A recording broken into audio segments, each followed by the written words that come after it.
policy that your department has been pushing, and this is supposed to be a game changer. If you could just tell us a little bit about it.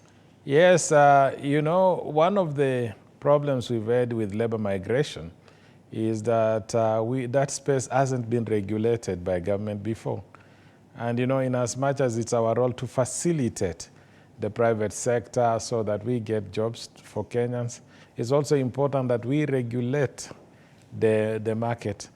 And so with the policy, which was approved by Cabinet on the 8th of August, and which has since been taken to Parliament, and it's now referred to as Session of Paper number 5 of 2023, it is going to strengthen coordination of labor migration.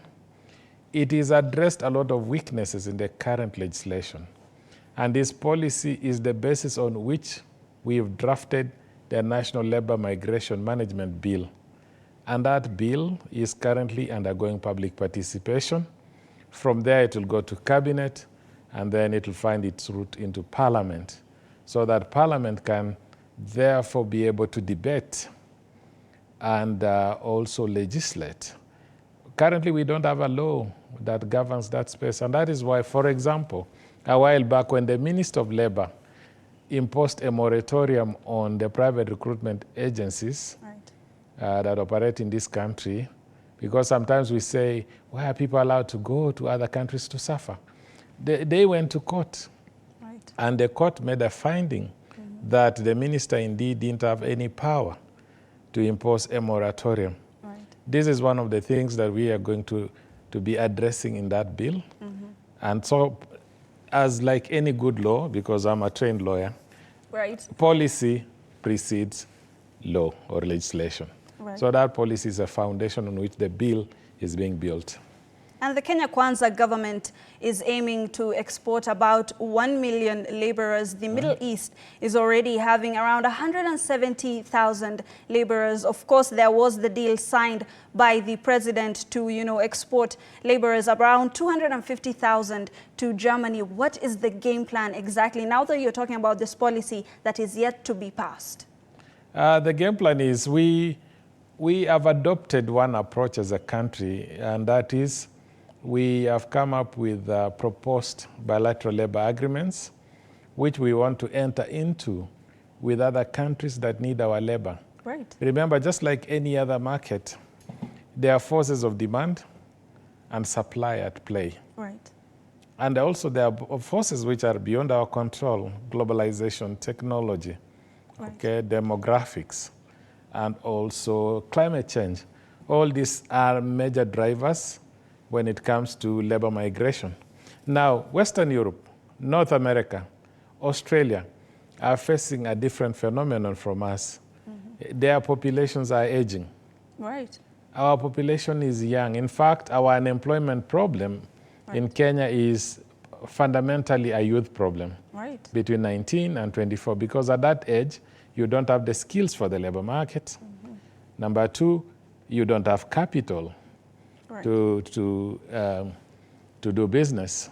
And so for that reason, for those two reasons rather, you'll find that there's a large number of Kenyans who are unemployed on average.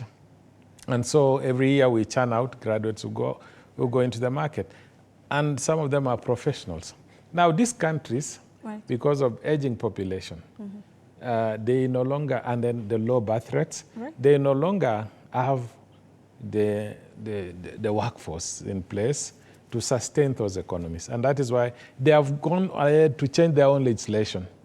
Like, for example, the Federal Republic of Germany, Austria, they have come up with new legislation, Skilled Labor Migration Act, that is that now allows you to go to German without necessarily having any knowledge of German language. Before, if you wanted to go to Germany to work, you needed to have some working knowledge of German language. That is not the case anymore with Germany, with Austria. And so many countries are relaxing these rules, and that includes so that they can get people from this part of the world. We are the ones supplying labor. We are the source of labor. They are the destination. And so this is a phenomenon that is going to continue. Now, as government, what we've decided to do is to regulate, is to ensure that Kenyans are protected, that we are able to negotiate for our populations, Right. for our people who go into those countries, unlike when they find their way without any governmental support. And so therefore, we, apart from BLS that we are sending out, that will be signing. Like for German, let me speak to that because you asked specifically. Yes. When the Germany Chancellor came to Kenya in May, our president requested that he considers Kenyan youth as migrant workers. Right. And what the Chancellor did is he made Kenya one of the 6 priority countries that will supply labor to Germany, one of the only 2 African countries. And then he appointed a special envoy for labor migration who was in Nairobi last week. Right. And so therefore we've had meetings with them. We met with my colleague PS Diaspora and the Minister of Labor and PS Immigration. We all met the Germany team. He came with a delegation from Berlin of about 8 people. And it's all because now we are about to enter into the next phase, which is negotiating the bilateral labor agreement between Germany and Kenya.